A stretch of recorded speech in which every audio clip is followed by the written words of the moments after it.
ब्रह्मा विष्णु महेश अजर अमर नहीं है, इनका भी आविर्भाव अर्थात जन्म तथा तिरोभाव अर्थात मृत्यु होती है। प्रमाण के लिए देखिए देवी भागवत महापुराण। ब्रह्मा, मैं, विष्णु और शिव, यह तुम्हारी प्रभाव से जन्मवान है। हम तो जन्मवान है, हमारा तो जन्म होता है और मरते हैं, नित्य नहीं है, हम अविनाशी नहीं है। फिर इंद्रादि दूसरे देवता नित्य किस प्रकार हो सकते हैं?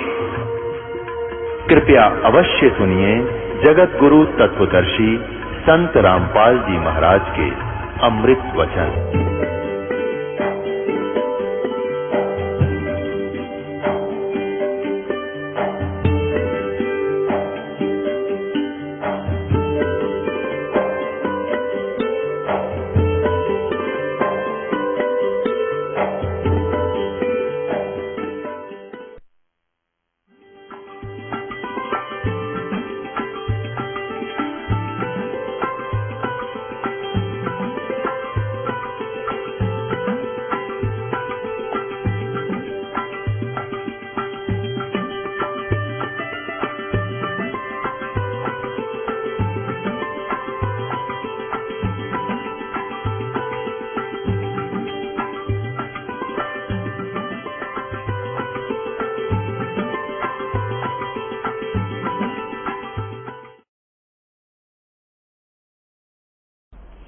और दूसरा ये था कि सत्संग केवल परमात्मा ही आकर बताते हैं, यथार्थ ज्ञान स्वयं भगवान बताते हैं।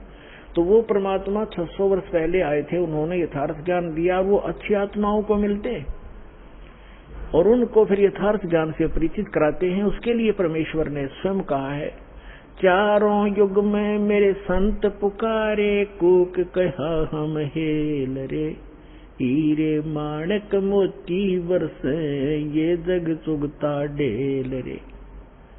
चारों युग में मेरे संतों ने आवाज लगा लगा कर, हेला देकर, आवाज ऊंचे स्वर में गूंज गूंज कर बोला है।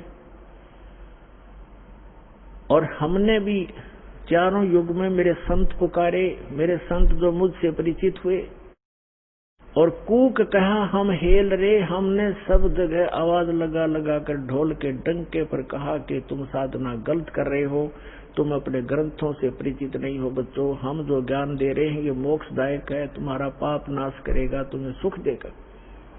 तो जो यथार्थ भक्ति मार्ग रूपी हीरे मोती लाल वो तुमने स्वीकार नहीं किए, और आन उपासना शास्त्र विधि त्याग कर मनमानी पूजा करके वो कंकर पत्थर इकट्ठे कर लिए, जो उस दिन की कोई कीमत आगे नहीं मिलनी आपको। तो यहाँ बताते हैं, चारों युग में संत पुकारे, कूक कहा हम हेल रे। और ये सत साधना मोक्षदायक ज्ञान और भक्ति रूपी हीरे माणक मोती बरसें, ये जग चुगता ढेर रे। हमरा ज्ञान किन्हें ना सुनिया, और पर भी लेन जात है दुनिया। हमारा ज्ञान कोई सुनता नहीं, और वहां पर भी में नहाने जाते हैं उस तालाब में जहां इन शास्त्र विरुद्ध ज्ञान देने वाले साधकों ने, संतों ने मिसगाइड किया हुआ है। वहां कुंभ का मेला लगेगा, उस तालाब में नहाने से मोक्ष हो जाएगा। आपके से पहले तो कछुए मच्छी और वो उसके अंदर मछलियां मेंढक रहते हैं, वो मुक्त हो जाते हैं, आपसे पहले उसके अंदर ही पड़े हैं वो। अरे बोले आदमी है, कहीं गीता जी में लिखा कहीं पर ये जाकर के पर भी लेकर आओ, या कोई अन्य मंत्र जाप करो, या श्राद्ध निकालो। बल्कि मना किया है कि श्रीमद् भगवद गीता में 9वें अध्याय के 25वें श्लोक में कहा है कि जो भूत पूजते हैं वो भूत बनते हैं, जो देवों की पूजा करते हैं देवलोक में जाकर के उनके नौकर लगते हैं, वहां चले जाते हैं, और जो पितृ पूजते हैं वो पितृ लोक में चले जाते हैं, और मेरे पूजने वाले मुझे प्राप्त होते हैं, यानी ब्रह्मलोक में चले जाते हैं। और फिर वो 18वें अध्याय के 62वें श्लोक में कहता है कि उस परमात्मा की शरण में जा, जहाँ जिसकी कृपा से तू परम शांति को, सनातन परम धाम को प्राप्त होगा।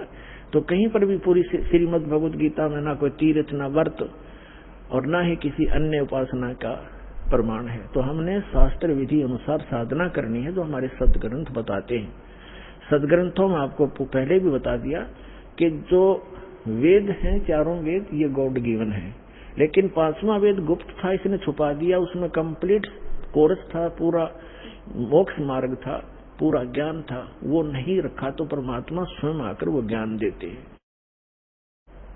उस ज्ञान के अंदर यह पूरा कोर्स है मोक्ष प्राप्ति का, यहाँ के सुख प्राप्ति का, आपके संस्कार में, प्रारब्ध में, आपकी किस्मत में लिखे हुए पाप को टालने का, ये साधन वाले ने वर्णित किया है जो दास के पास उपलब्ध है, इसको प्राप्त करो।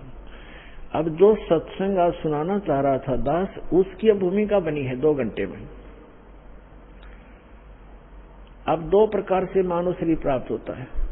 एक तो पूर्व जन्म के संस्कार, जिनके शुभ संस्कार होते हैं, उनको लगातार कई मनुष्य जीवन भी मिल जाते हैं, लेकिन उन जब कभी पुण्य संस्कार कब बनते हैं, जब परमात्मा तीसरी सतीथि का रूप धारण करके कभी किसी क्षेत्र में प्रकट होते हैं और वो अपनी किसी प्यारी आत्मा को यथार्थ ज्ञान बता जाते हैं। उसके कारण फिर आसपास के क्षेत्र में वो ज्ञान कुछ समय तक ठीक चलता है, तो वो पुण्य आत्माएं भक्ति से युक्त हो जाते हैं और फिर वो लगातार कई जन्म भी प्राप्त कर लेते हैं। उन जन्मों में यदि संत नहीं मिला पूर्ण, तो वो पूर्व जन्म की अपनी जो किस्मत की जो भक्ति कमाई है उसका नाश करके चले जाते हैं।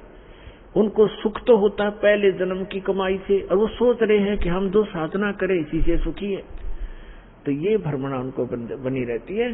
तो जितने आज दास देख रहा है, राधा स्वामी, धन धन सतगुरु, जय गुरुदेव, आसाराम, सुधांशु जी, ये जितने भी कृपालु और ये क्या नाम है, कुमार स्वामी, जो 10-10, 15-15, 20-20, 30-30, 40-40 वर्ष से इनके पास रहे, जब तक इनके पुण्य पुछले पूर्व जन्म के चले तो ये सुखी नजर आवे थे, साधना वो गलत कर ही रहे थे। अब उनकी ऐसी दुर्गति हो रही है, रो रो कर आ रहे हैं ये सतपाल जी के पुजारी और ये बालेश्वर के पुजारी, अंसा देश वाले। अब ये रोते हैं आकर के। एक अध्यापक कहता, मैं पेशे से अध्यापक हूं और मेरा इकलौता पुत्र था, मैं सतपाल का चेला था, 40 वर्ष से वहां लगा हुआ था, इकलौता पुत्र की मृत्यु होगी और उस दिन से टक्कर मार के रो रहा हूं। आपका ज्ञान सुना, नास्तिक हो गया था, विश्वास उठ गया था भगवान से, आपका ज्ञान सुना, सत्संग सुना, फिर एक किरण फिर से जागी है कि है भगवान कहीं पर। हम साधना गलत करके दुखी हो गए। जब तक हमारे पुण्य चले हम सुख महसूस करते रहे, और जब हमारे ऊपर पापों का दौर शुरू हुआ उस साधना ने कोई प्रोटेक्शन नहीं किया। तो पुण्यात्मा सभी ऐसे भ्रमित हैं। तो जो मानव शरीर प्राप्त प्राणी है वो 2 प्रकार से हैं। एक तो ऐसे आपको बता दिया, तो वो भटकते रहते हैं भगवान के लिए, कहीं ना कहीं वो बैठ ही नहीं सकते। तो अब आपका जो जन्म है मनुष्य जीवन का ऐसे समय में हो गया, यदि अब जन्म ना होता तो पहले की तरह आप भी भटक कर चले जाते। आज से 10 वर्ष पहले कोई मर गया तो वो गया अपना जीवन नष्ट करके। तो आपका जो मनुष्य जीवन हुआ है, धन्य आपके माता पिता जिनसे जन्म हुआ है। और तो आप तो भक्ति पर लगे लगाए हो, आपको तो बहुत थोड़े से समय में समझाया जा सकता है। और दूसरी प्रकार के जो 84 लाख योनियां भोग करके मानव शरीर प्राप्त किए हुए हैं, तो वो क्या करते हैं,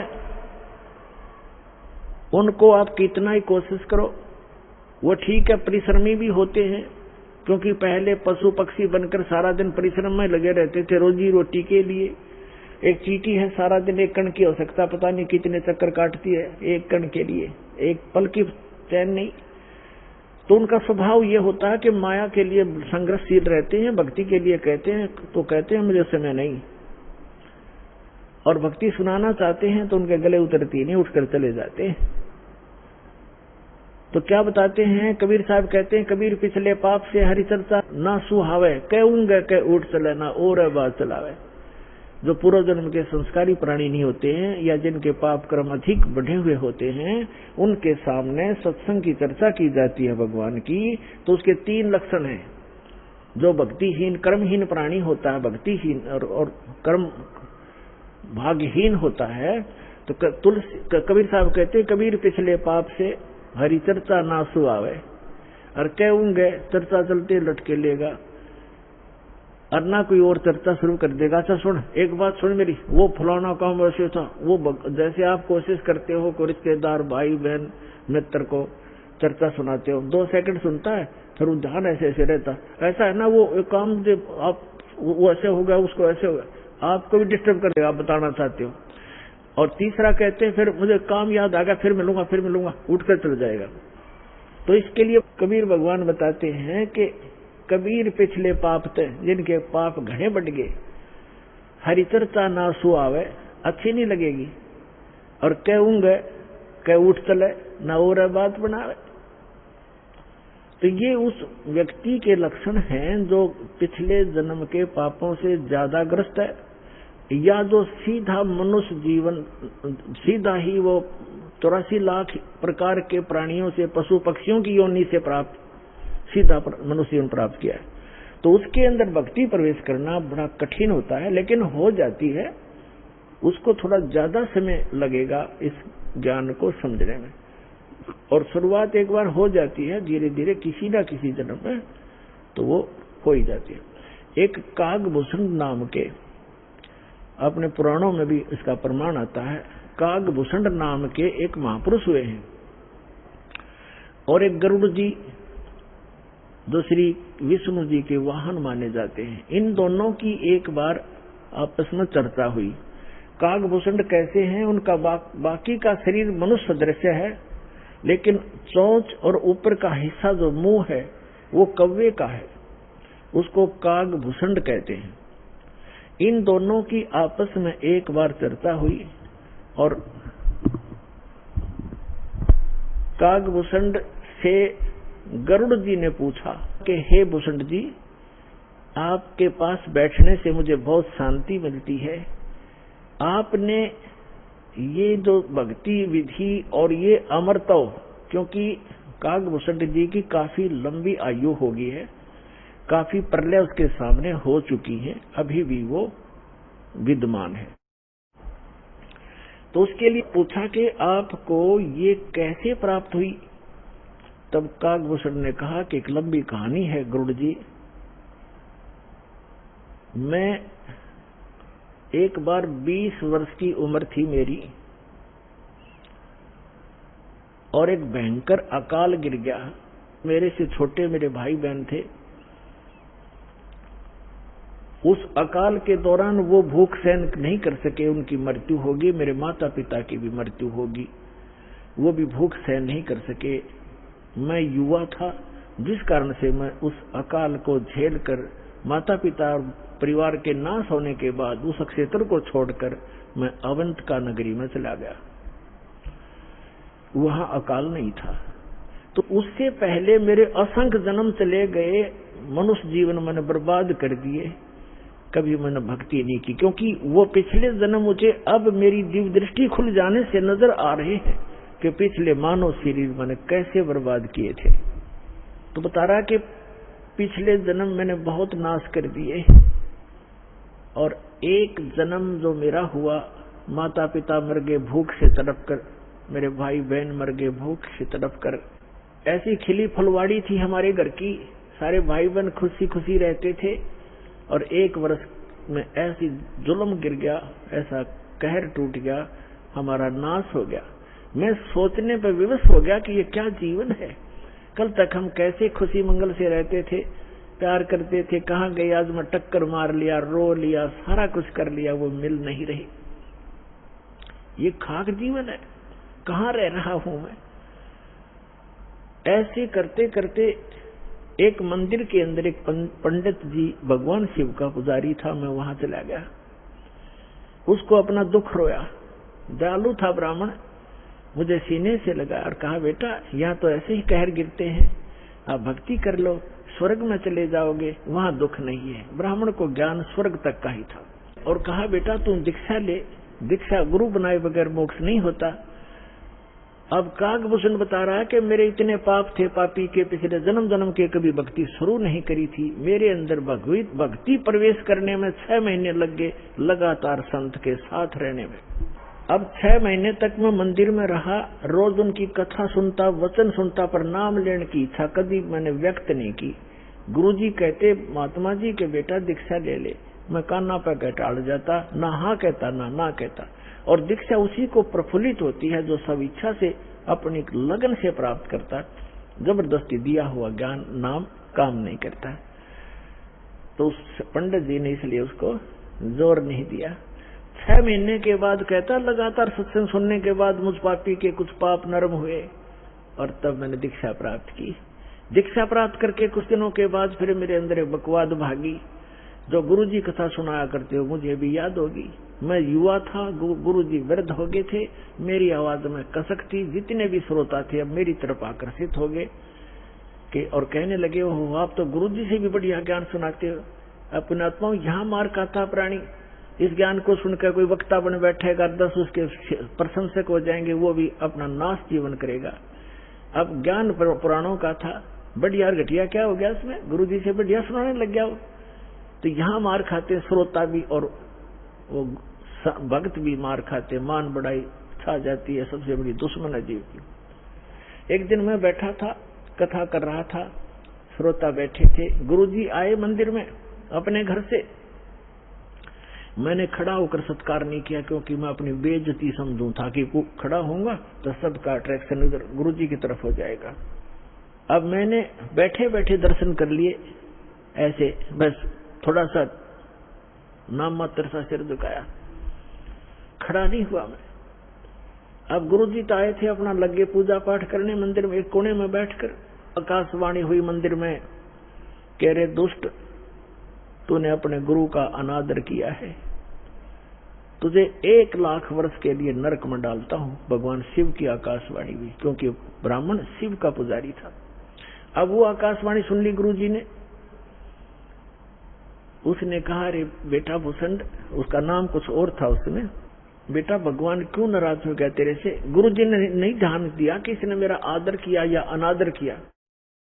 संत के विषय में एक वाणी कही है गरीबदास साहिब जी ने कि आदर अनादर करो क्यों ना कोई, मम संत शरण जगत जान सोई। अब संत ये नहीं देखते आदर अनादर को, लेकिन शिष्य को हानि घनी हो जाती है जो आदर नहीं करता, नियमित नहीं रहता। तो उस गुरु ने पूछा, बेटा क्या गलती करती, भगवान आपसे क्यों रुष्ट हो गए। अक्षमा याचना कर, दयालु है भगवान, माफ कर देंगे तेरे को। और खुद भी अर्ज की, हे भगवान बच्चा है आपका, गलती होगी, बालक है, क्षमा करो। तब उसने आकाशवाणी की फिर दोबारा भगवान शिव ने कि इस दुष्ट, जब ये निकम्मा व्यक्ति अपने गुरु का आदर नहीं करता तो मेरा क्या आदर करेगा। गुरु एक रिहर्सल करनी होती है गुरु जी को भगवान की तरह मानकर, क्योंकि हम जैसा व्यवहार गुरु जी के यहाँ कर रहे हैं तो परमात्मा इस रूप में आपको वहां ऊपर जाकर के आपकी परीक्षा लेगा। एक स्थान है मान सरोवर पर, तो वहां जो जैसा भाव आपका यहाँ वैसा वहां होगा, जैसे स्वप्न में होता है। तो वहां से वापस आने के बाद फिर आप बहुत युगों तक वहां नहीं जा पाओगे। इसलिए एट प्रेजेंट आपने गुरु जी के साथ ऐसा व्यवहार करना चाहिए, ऐसा बोलना चाहिए जैसे हम भगवान से कर रहे हो। तो इस प्रकार ना करने से तब उसने कहा कि इसने आपका अनादर किया, आपका नहीं मेरा अनादर किया, इसको 1 लाख वर्ष तक नरक में डालूंगा। फिर काफी समय तक हाथ जोड़े रहा ब्राह्मण, आपका बच्चा है, बख्श दो दाता, बालक है, गलती होगी, अरे तो भी मांग माफी बच्चे, मांगी माफी मांग। लेकिन फिर आकाशवाणी हुई कि मेरा वचन ना खाली जाई, यम के लोग चलो रे भाई। अब कागभूषण कहता है कि मेरी मृत्यु होगी, मैं नरक में डाल दिया गया 1 लाख वर्ष तक। लेकिन थोड़ी बहुत जो कलम चढ़ी थी, थोड़ी बहुत भक्ति प्रारंभ की थी प्राथमिक, उसका लाभ मिला। अगले जन्म में मुझे मनुष्य जीवन मिला, 1 लाख वर्ष नरक भोग गए। मनुष्य जीवन मिला तो मैंने एक लोमस ऋषि के साथ वाद विवाद कर दिया। उसने मुझे श्राप दे दिया, अरे चंडाल, तो चंडाल के घर जन्म हो तेरा। तो वाद विवाद करता है। तो कागभूषण कहता है कि गुरु जी मैंने दुख नहीं माना संत के उस कुवचन का, और उसने श्राप दे दिया। मैंने हाथ जोड़कर ये कहा कि हे महर्षि जी, दास पर गलती बन गई, मैं नीच व्यक्ति हूँ, मैं कर्महीन हूँ, तभी तो ऐसी भाषा में आपके सामने बोल गया, मेरा दुर्भाग्य था। एक दया करियो दयालु कि मैं किसी जन्म में से चंडाल का पैदा हूं, पर आप भगवान की भक्ति ना भूल पड़े, ये दया कर दो मुझे। तो ये आशीर्वाद दे दिया लोमस ऋषि ने। तो सारी कथा बताता है कि फिर मैं क्या हुआ, एक काग के घर जन्म हुआ मेरा। जैसे ब्रह्मा जी हैं, इनका हंस वाहन है, और हंस के साथ एक हंसनी कंपलसरी होती है। तो ब्रह्मा की जो पत्नी सावित्री है, वो हंसनी जब ऋतु पर आई, यानी गर्भवती होने की स्थिति में आई ऋतु पर, तो काग चंड के पास ले गई, कौवे के देवलोक में।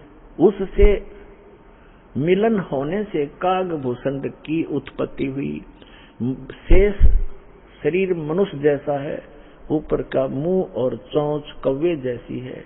तो वो अब उसने फिर क्या मिला, जब वो काग भूषण के रूप में जन्मा, तब कहते हैं मुझे जोगजीत नाम के एक महापुरुष आकर मिले। वो परमात्मा, जैसे दास ने आप पूरे सत्संग में ये निर्णय किया कि वो परमात्मा स्वयं आकर अच्छी आत्माओं को यथार्थ ज्ञान देता है। तब उसने बताया कि मुझे जोगजीत नाम के एक संत मिले, जिन्होंने मुझे उस परमात्म तत्व का ज्ञान दिया। उन्होंने मुझे ऐसा मंत्र दिया जिससे मेरी यह स्थिति हुई कि मेरा बहुत युगों तक अमर शरीर होगा। अब कागभूषण की भी मृत्यु होगी, क्योंकि अब ये समय है। इस समय में जब कागभूषण का जन्म होता तो मोक्ष हो सका था। अब जो प्रसंग आज का चल रहा है कि दो प्रकार से मानव शरीर प्राप्त है। आप जो परमात्मा के लिए भटक रहे थे और यहाँ आ गए, आप बहुत पुण्यकर्मी प्राणी हो। पिछले जन्म में भी आप मानव थे, और मानव जैसा स्वभाव है। जहाँ कहते हैं लाइन लगा लो, लाइन लगा लेते हो। जहाँ कहते हैं यहाँ ऐसे बैठ जाओ, वहां जाओ, ये करवा लो। तो क्योंकि आप सभ्य हो, और ऐसे व्यक्तियों को शीघ्र ही ज्ञान प्राप्त हो जाता है, शीघ्र ही ढल जाते हैं जैसे संत ढलना चाहता है। आपके मैल घड़े नहीं थे, और जो मैला कपड़ा ज्यादा होता है धोबी को, उसको ज्यादा प्रयत्न करना पड़ता है, स्पष्ट साफ वो भी हो जाएगा। तो इस प्रकार स्थिति है। जो दूसरी टाइप के व्यक्ति हैं उनके ऊपर भी रजा होगी, क्योंकि जगह जगह भगवान की चर्चा चल रही है, टीवी चल रहे हैं। एक ही घर में 4 सदस्य हैं, 3 ने नाम ले लिया, एक सुनता भी नहीं। तो वो मनुष्य योनि से आया हुआ प्राणी नहीं है, को पूर्व संस्कार से जुड़ गया। लेकिन धीरे धीरे जब सारे परिवार लग रहा है, परमात्मा की वाणी चलती है, उस पर उस वाणी का भी असर होगा, और आज पूरा विश्व परमात्मा के चरणों में एक बार आएगा, और सबका कल्याण होगा, चाहे किसी प्रकार जन्म हुआ हो। बोलो सतगुरुदेव।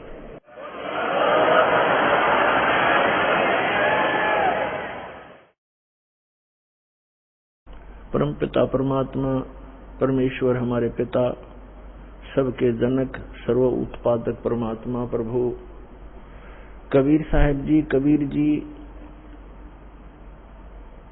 ये परम अक्षर ब्रह्म है, सारी सृष्टि के रचनहार हैं।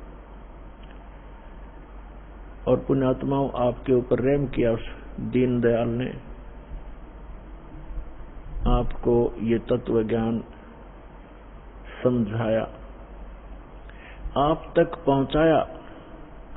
आप तक ये तत्व ज्ञान पहुंचाने के लिए उस परमेश्वर ने कितने कितने कष्ट उठाए। आप तक पहुंचने के लिए उस परमात्मा ने भिन्न भिन्न वेश बनाए, और आप जी ने इस काल की भांग को इतना पी लिया कि इस काल के इस नकली सुख, इस झूठे सुख के नशे में आप भगवान को पहचानना भूल गए। परमेश्वर कहते हैं, मैं रोवत हूँ सृष्टि को, सृष्टि रोवे मोहे, गरीबदास इस वियोग को समझ न सकता कोई। हमारे पिता कहते हैं, हमारे भगवान कहते हैं कि मैं तुम्हें रो रहा हूं, तुम्हारे लिए भटक रहा हूं कि तुम गलत स्थान पर रह रहे हो। या कोई जीव सुखी नहीं, या सुख नाम की वस्तु नहीं, और आप यहाँ सुख खोज रहे हो, और सुख देने वाले उस भगवान की खोज कर रहे हो, उसके लिए रो रहे हो, तड़फ रहे हो। मैं तुम्हारे लिए रो रहा हूं कि मैं हूं वो परमात्मा, मैं तुम्हारा जनक हूं, मैं तुम्हारा पिता हूं। आप जी ने ये गलती की जिस कारण से आप इस काल कसाई के यहाँ फंस गए हो। किसी का बेटा मार रहा है, किसी की बेटी मार दी, कोई किसी का जमाई मर गया, किसी के कैंसर होगी, किसी की टांग कट गई, किसी को कैंसर है, कोई कोड से भुगत रहा है, और शेष बचे हुए ये सोचते हैं कि हम ठीक हैं। यदि आप रोग रहित हैं, कल मृत्यु होगी, फिर गधे बन जाओगे, तो क्या खाक ठीक हो आप? इसलिए परमात्मा याद दिलाते हैं, कबीर ये माया अटपटी, सब गट आन अड़ी, किस किस को समझाऊं, या कुएं भांग पड़ी। परमात्मा कहते हैं किस किस को समझाऊं। इस काल भगवान ने इस नकली सुख की एक कुएं के अंदर जैसे 1, 2, 3 क्विंटल भांग घोल कर डाल दे कोई, उस कुएं का जल से 1000 व्यक्ति पी ले, और पीने के उपरांत उनकी एक जैसी गतिविधि, एक जैसी भाषा, एक जैसी चाल हो जाती है, क्योंकि सबको वो नशा हो चुका है। तो इस काल भगवान ने इस त्रिगुणमयी माया की इतनी मात्रा डाल रखी है आपके अंदर कि आपको इतना नशा हो गया इसका। जैसे किसी के पास बढ़िया मकान कोठी हो जाती है, कार हो जाती है, उसको नशा है वो, और वो फूला नहीं समाता, और वो भूल जाता है बालक कल मृत्यु हो जाएगी, ये कार कोठी तेरे साथ नहीं जाएंगी, यहां बुद्धि क्यों नहीं आती आपकी। परमात्मा हमें याद दिलाना चाहते हैं कि इन सुखों को जहां आप यहां खोज रहे हो, आपको सतलोक में मिलेंगे। यहां तो आपने जो कार भी व्यवस्था कर ली, 36 पंगे पाक है, फिर उसमें कोई इंजन में गड़बड़ है, कोई पेट्रोल डलवाना, जेब देखनी पड़े। सतलोक में चलो आपको विमान मिलेंगे, विमान मिलेंगे, और आपकी मन से जहां चाहोगे 1 सेकंड में उड़कर आप पूरा परिवार बैठकर कहीं घूम सकते हो। कोई पैसा नहीं लगेगा, आपको सब वस्तु मुफ्त मिलेंगी, सब सुख होगा, आपकी कभी मृत्यु नहीं होगी। आपका ऐसा ही परिवार वहां सतलोक के अंदर होगा। अभी तक ये मूर्ख बनाया करते थे नकली संत कि वहां प्रकाश ही प्रकाश है, चेतन ही चेतन है, आत्मा उसमें जाकर ऐसे मिल जाती है जैसे बूंद समंदर में। फिर खाक क्या करेंगे वहां जाकर के, इससे यही दुख सुख यही ठीक है। तो उनको अकल थी नहीं, ज्ञान था नहीं, उनका सवन भाव नहीं था, क्योंकि उनकी साधना गलत थी, उनका ज्ञान गलत था। वो काल प्रेरित थे, काल के भेजे हुए आए हुए हैं। तो परमात्मा हमें याद दिलाते हैं कि झूठे सुख को सुख कहे ये मान रहा मनमोद, ये सकल तभी ना काल का, कुछ मुख में कुछ गोद। अपने आत्मा आप देख रहे हो, कहीं पर भूकंप आ जाता है, हजारों लाखों की संख्या में मानव मर जाते हैं, अन्य प्राणियों की तो गिनती ही नहीं। कहीं पर फ्लड आ जाती है, गांव के गांव बह जाते हैं, हजारों की संख्या में व्यक्ति मारे जाते हैं, और वो उन मकानों को, उन वहां के संसारिक सुखों को जोड़ने में सारा जीवन लगाते हैं। उनका दृष्टिकोण सिर्फ उन्हीं पर केंद्रित रहता है कि कोठी बना लूं, कार बना लूं, 1 प्लाट और ले लूं, 2 कोठी और बना दूं, एक बैंक बैलेंस बना दूं, एक फैक्ट्री लगा लूं। उद्देश्य मनी मेक ही रहता है। परमात्मा कहते हैं तो बच्चों वाले खेल खेल रहे तुम, आप जी को ज्ञान नहीं है, इसलिए यहां डरे ढोरे हो। 1 सेकंड का पता नहीं क्या बिजली गिर जा, और फिर आप यहीं स्थिर होना चाहते हो ऐसे गंदे लोक में। तो तत्व ज्ञान का अभाव है। जब आपको तत्व ज्ञान होगा, आपके मन की व्यवस्था ही अलग हो जाएगी। जब आपको तत्व ज्ञान होगा, आपके मन की स्थिति बदल जाएगी, आपका उद्देश्य बदल जाएगा। तो इस प्रकार परमात्मा हमें आखिरी याद दिलाते हैं, आप जी विचार कीजिए कि आपकी मृत्यु तो होगी होगी, चाहे यहाँ कोई पूरी पृथ्वी का राजा है और चाहे अमीर या गरीब है, कोई भी व्यक्ति है, आपकी मृत्यु होगी। और आपने जो कुछ भी सारे जीवन में संग्रह किया है वो आपके साथ नहीं जाएगा। ये तो यूनिवर्सल ट्रूथ है, आपको सबको मालूम है। और पुण्यात्माओं, ठीक है, आपके पूर्व जन्म के पुण्य हैं, आपको जो भी वस्तु उपलब्ध है इसको ये समझ लो कि आपकी नहीं है। आप एक रेस्टोरेंट में रह रहे हो।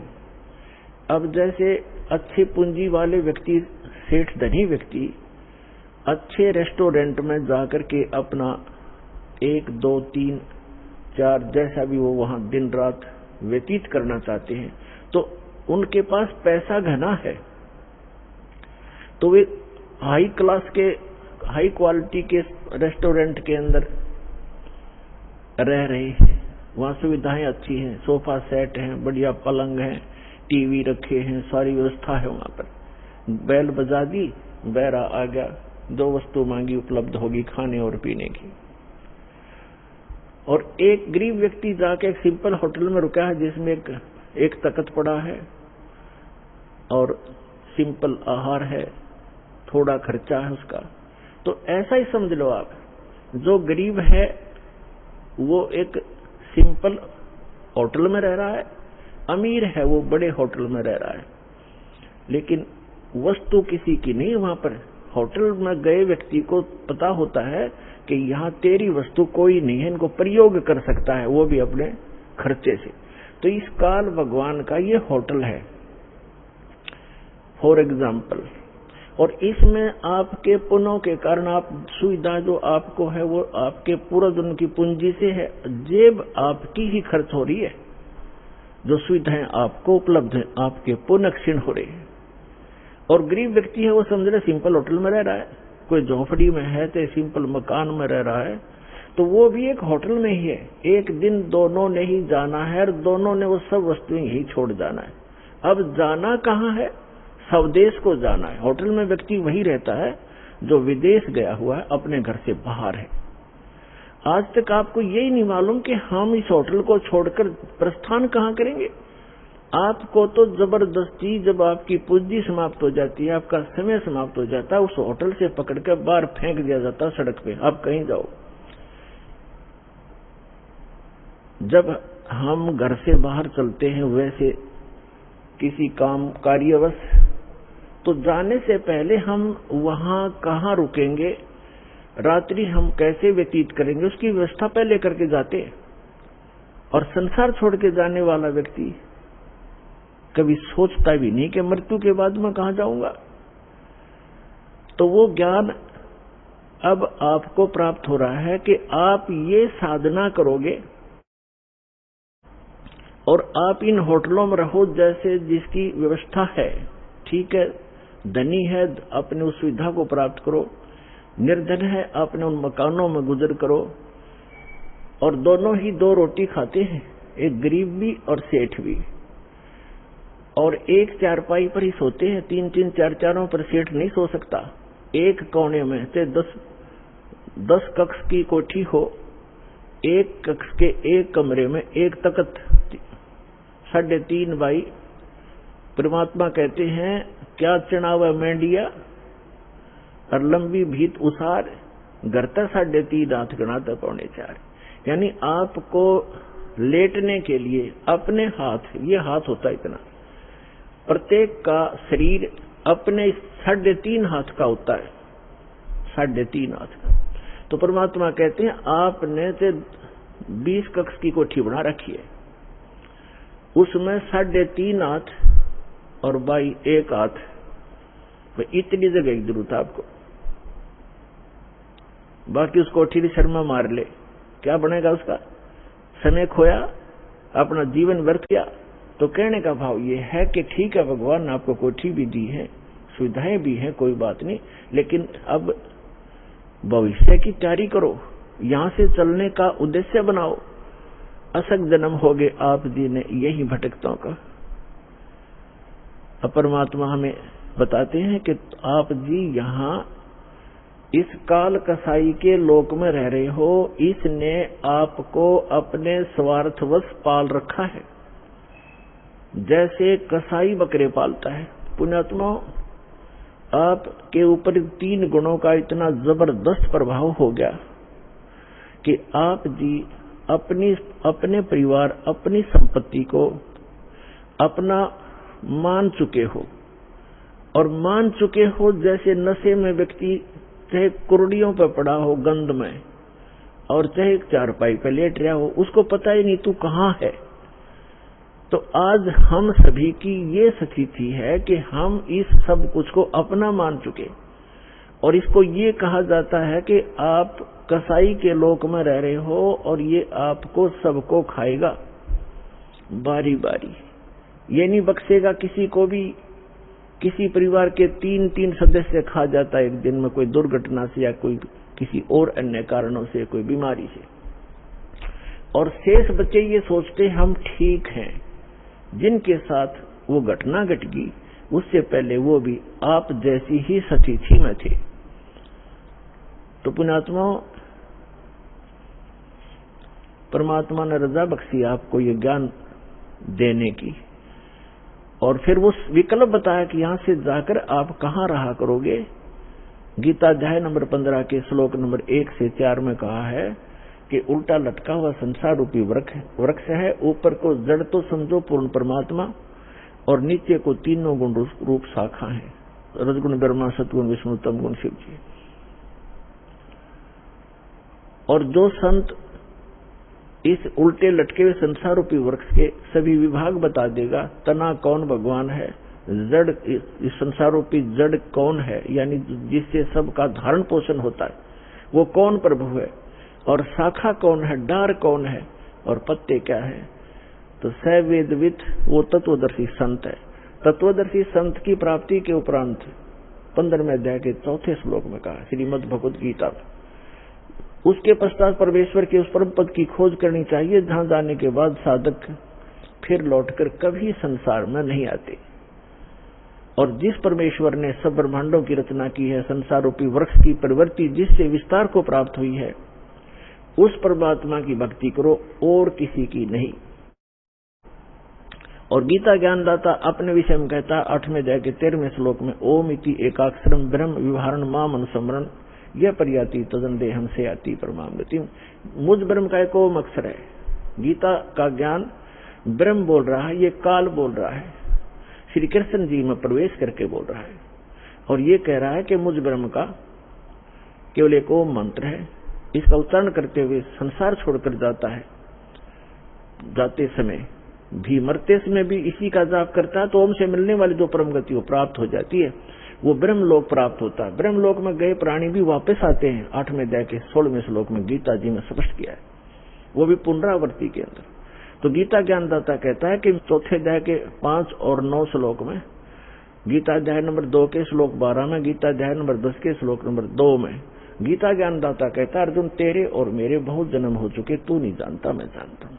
इससे सिद्ध है कि जो गीता ज्ञानदाता ब्रह्म है ये काल है। और गीता अध्याय नंबर 11 के श्लोक नंबर 32 में स्वयं कहता है कि अर्जुन मैं काल हूं और अब प्रवृत्त हुआ हूं। श्री कृष्ण नहीं थे काल, श्री कृष्ण होते तो ये कैसे कहते मैं अब प्रवृत्त हुआ हूं। श्री कृष्ण जी तो पहले उपस्थित थे वहां पर अर्जुन के साथ, उनके सारथी बनकर। तो पुण्यात्माओं, ये हमारे सदग्रंथ एक अनमोल रतन है, इसको हमारे धर्मगुरु समझ नहीं सके, इसका अड़ंगा कर दिया, उल्टा ज्ञान बता दिया हमारे का। श्री कृष्ण जी को सुप्रीम पावर बता दिया, जबकि श्री कृष्ण जी तो एक ब्रह्मांड में एक सतोगुण विभाग के मंत्री समझो, और इनका पिता काल एक ब्रह्मांड में मुख्यमंत्री समझो, और ओवरऑल कंट्रोलर सभी ब्रह्मांडों का वो प्रधानमंत्री समझो, वो परम अक्षर ब्रह्म समझो, वो पूर्ण परमात्मा। उसकी साधना के लिए ही ये गीता ज्ञानदाता बार बार कह रहा है। गीता अध्याय नंबर 18 के श्लोक नंबर 62 में कहा कि अर्जुन तू सर्वभाव से उस परमेश्वर की शरण में जा, उस परमेश्वर की कृपा से तो परम शांति को, सनातन परम धाम को प्राप्त होगा। गीता अध्याय नंबर 8 के श्लोक नंबर 1 में अर्जुन ने पूछा कि हे परमात्मा, आपने जो 7वें अध्याय के 29वें श्लोक में जिस तत्ब्रह्म की जानकारी दी है कि तत्ब्रह्म को से परिचित प्राणी और सब अध्यात्म ज्ञान से परिचित और सभी कर्मों से परिचित व्यक्ति केवल जरा और मरण से छूटने के लिए प्रयत्न करता। जरा माने वृद्धावस्था और मरण माने मृत्यु। जरा और मरण से छूटने के लिए जो प्रयत्न करते हैं वे उस तत्ब्रह्म से परिचित हैं, अर्थात उस पूर्ण परमात्मा से परिचित हैं, उसके शाश्वत स्थान से परिचित हैं। वहां जाने के बाद बुढ़ापा नहीं आता, वृद्धावस्था नहीं आती और मृत्यु नहीं होती। 8वें अध्याय के प्रथम मंत्र में अर्जुन ने पूछा, फिर किम तत्ब्रह्म, वो तत्ब्रह्म क्या है वो बता दे मुझे। अब 8वें अध्याय के 3रे श्लोक में गीता ज्ञानदाता ये काल कहता है ब्रह्म कि वो परम अक्षर ब्रह्म है, यानी गीता ज्ञानदाता से कोई अन्य है वो प्रभु, वो स्वामी, वो मालिक। गीता अध्याय नंबर 4 के श्लोक नंबर 32 और 34 में स्पष्ट किया है कि वो सच्चिदानंद घन ब्रह्म अपने मुख कमल से बोलकर एक अमृत ज्ञान प्रचार करता है।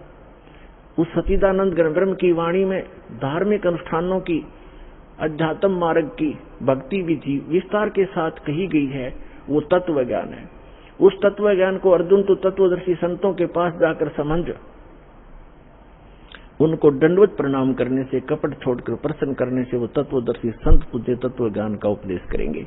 इससे सिद्ध है कि गीता के अंदर वो तत्व ज्ञान नहीं है और गीता ज्ञान दाता भी तत्व ज्ञान से अपरिचित है। उसके लिए दास को भेजा परमपिता ने, कबीर भगवान ने तत्वदर्शी संत बनाकर।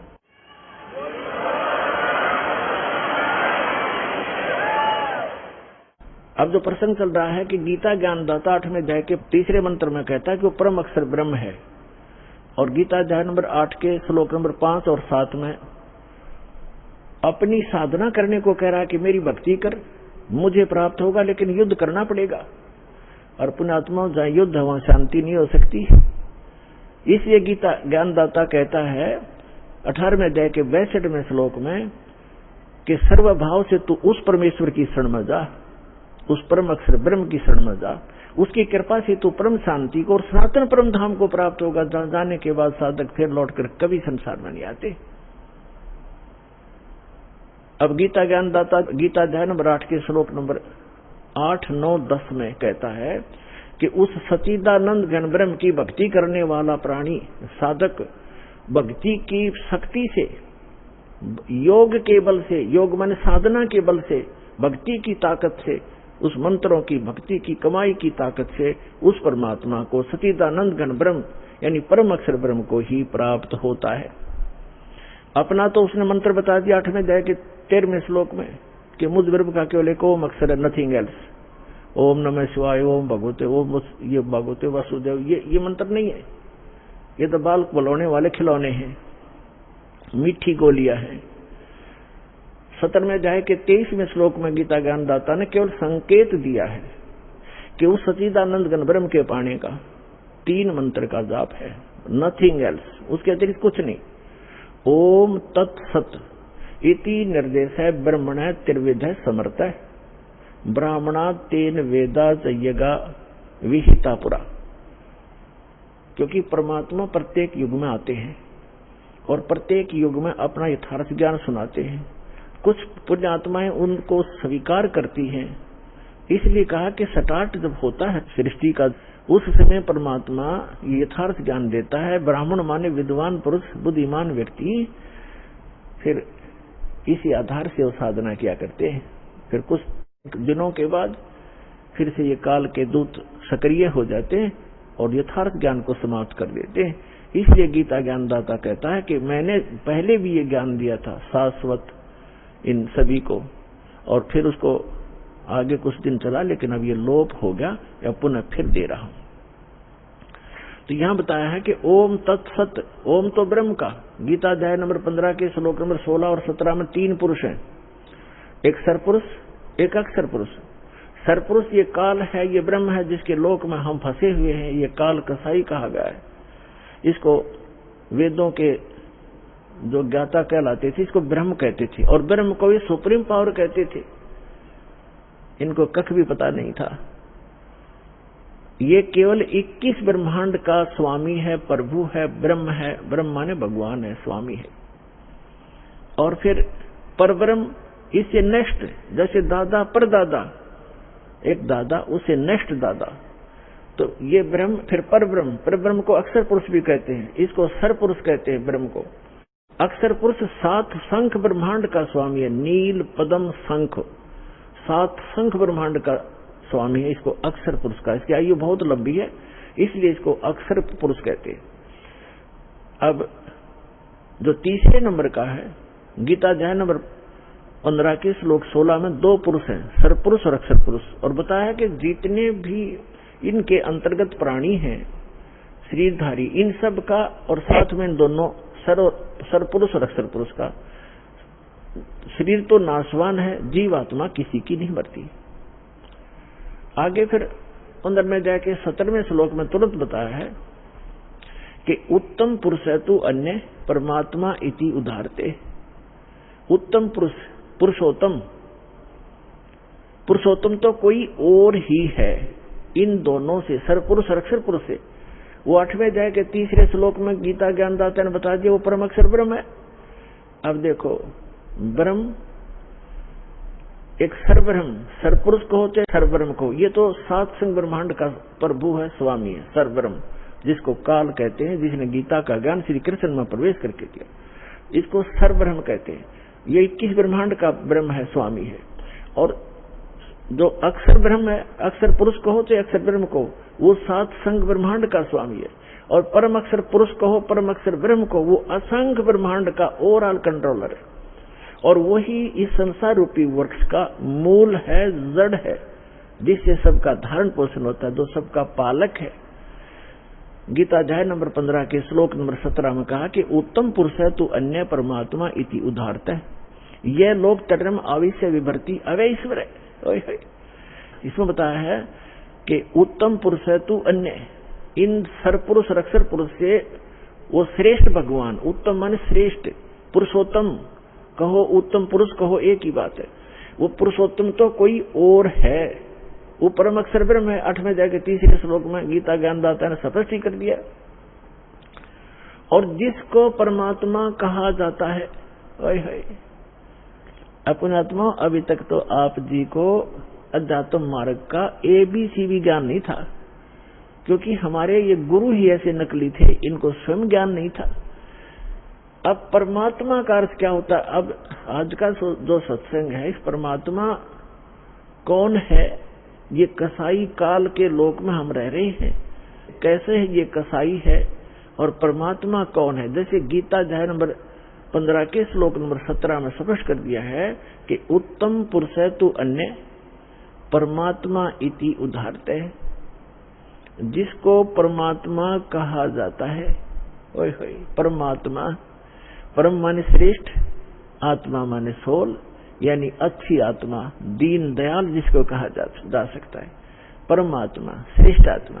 और जो मारे, पूरे किसी परिवार को मारता है, काटता है और बुरा हाल कर रखा है, क्या वो परमात्मा हो सकता है? न कभी नहीं। भले ही हम उसको अनजानपने में परमात्मा मान बैठे हैं, पर वो परमात्मा नहीं है। परमात्मा की परिभाषा से जब आप परिचित होगे, परमात्मा वो है जो केवल सुख दे, दुख नहीं दे। तो सतलोक, वो परमात्मा जो हमें वो स्थान बता रखा है कि मेरा वहां लोक है, मैंने वहां ऐसी व्यवस्था कर रखी है, तो सारे असंख्य ब्रह्मांडों के प्राणी आप सतलोक में रह सकते हो। और सबके सब एक जैसी व्यवस्था है, सुंदर महल बने हुए हैं, तेज पुंज के सुंदर, आगे बाग बगीचे हैं, सबके आगे पार्क बने हुए हैं, उसमें बहुत सुंदर फल मेवा सदा लगी रहती है। और जब चाहे किसी प्रकार का आहार मन इच्छा आप करोगे, आपकी रसोई में तैयार मिलेगा, बना बनाया पका पकाया सेकंड में, और फल फ्रूट है। तो वहां जाने के लिए परमात्मा कहते कि वो है परमात्मा, उसको परमात्मा कहते हैं। वो मृत्यु नहीं, बुढ़ापा नहीं, रोग नहीं, शरीर ऐसा है, राग द्वेष होता ही नहीं। और वहां ऐसी व्यवस्था है तो चाहे तो भी राग द्वेष नहीं हो सकता, क्योंकि सबको एक जैसी सुविधाएं है। अब जैसे पुण्यात्मा आप यहाँ रह रहे हो, 2 दिन रुको, 10 दिन रुको, आपको बना बनाया भोजन एक भंडारे मिलेगा, एक जैसा सबको, किसी में कोई अंतर नहीं, एक जैसी सीटिंग होगी, एक जैसा आपका बिस्तर होगा, एक जैसे सबको नहाने धोने की व्यवस्था सबको बराबर है। तो यहाँ राग द्वेष हो ही नहीं सकता। कोई ऐसे मूर्ख बुद्धि भ्रष्ट होता है जिसका स्वभाव में प्रवेश होता है, वो आकर बकवास वैसे कर लो, किसी ने यहाँ गद्दा लगा रखा है, अपना बिस्तर लगा रखा है, दूसरा आके घाटी इधर, मैं इधर बैठूंगा, तो ये तो कहीं पैदा कर लो, बकवादी आदमी होते हैं, वो तो दुर्बुद्धि होते, नहीं तो सभ्य व्यक्ति होते हैं। यहाँ कोई प्रकार का द्वेष राग आपको नहीं हो सकता, क्योंकि सबको एक जैसी व्यवस्था है। ऐसे ही सतलोक के अंदर वहाँ किसी चीज का अभाव नहीं। यहाँ चोरी डाकैत और ये बुराइयां क्यों करते हैं? क्योंकि यहाँ पर हर चीज का अभाव है। प्रत्येक वस्तु किसी भी व्यक्ति को उपलब्ध नहीं है, चाहे कोई भी है। किसी को ऐसा रोग हो जाएगा तो कितना सेठ है, उसकी दवाई मिल लेना, मारे जाओ टक्कर दीवार के। एक बता रहा था कि इतना बड़ा सेठ था, करोड़ों की इनकम थी उसको, और स्वयं वो कोई ना फल खा सकता था, ना कोई आहार कर सकता था, दाल का पानी घोल के और छान के पिया करता। चाट ले उस माया न सिर पर धर ले फैक्ट्री और कोई ठीरे। कहते हैं जीवित जग में जूती अपने फिर जम तोड़े छाती, बिना भक्ति के प्राणी यही दुखी हो जाएंगे, अगयम के दूत उनको बहुत सताएंगे। तो यहाँ परमात्मा आपको बताना चाहते हैं कि आप काल के लोक में रह रहे हो। गीता अध्याय नंबर 15 के श्लोक नंबर 16-17 में 3 पुरुष है। अब 17वें का प्रकरण चल रहा है कि उत्तम पुरुष है तू अन्य और परमात्मा इति उदाहरते, उसको परमात्मा कहा जाता है। और ये लोग term अविश्य विवर्ती, जो तीनों लोकों में प्रवेश करके सबका धारण पोषण करता है, वो अव्यय ईश्वर है, वो है अविनाशी परमेश्वर, वो है अविनाशी भगवान, अविनाशी स्वामी। गीता अध्याय नंबर 15 के श्लोक नंबर 18 में ये बुद्धिहीन व्यक्ति जो नकली है वो ये कहते हैं कि रामपाल 15वें अध्याय के 18वें श्लोक के बारे में क्यों ना बोलता, कि उसमें लिखा है, गीता ज्ञान दाता कहता है कि लोक वेद में मैं इन सभी प्राणियों से उत्तम हूं, और इसलिए लोके वेदे, लोक वेद में पुरुषोत्तम प्रसिद्ध हूं। तो इसका अर्थ ये है कि गीता ज्ञान दाता 21 ब्रह्मांड का स्वामी है, और इसके अंतर्गत जितने प्राणी हैं, इंक्लूडिंग ब्रह्मा विष्णु महेश से भी ये उत्तम है, श्रेष्ठ है, इनसे उत्तम है। इसलिए दंत कथा के आधार पर, लोक वेद के आधार पर मैं पुरुषोत्तम प्रसिद्ध हूं, क्योंकि मैं इनसे उत्तम हूं, श्रेष्ठ हूं, तगड़ा हूं, इसलिए मैं पुरुषोत्तम प्रसिद्ध हो रहा हूं। लेकिन उत्तम पुरुष तू अन्य 15वें अध्याय के 17वें श्लोक में उसने क्लियर कर दिया। तो पुण्यात्माओं, ये अज्ञानता का ही परिणाम होता है, जिसमें थोड़ा बहुत कचरा रह जाता है, वैसे फसड़ करा कर वो फिर कार्बोरेटर दास चाहता है कि सारा सफाई कर दूं ताकि आपको कोई मिसगाइड ना कर सके।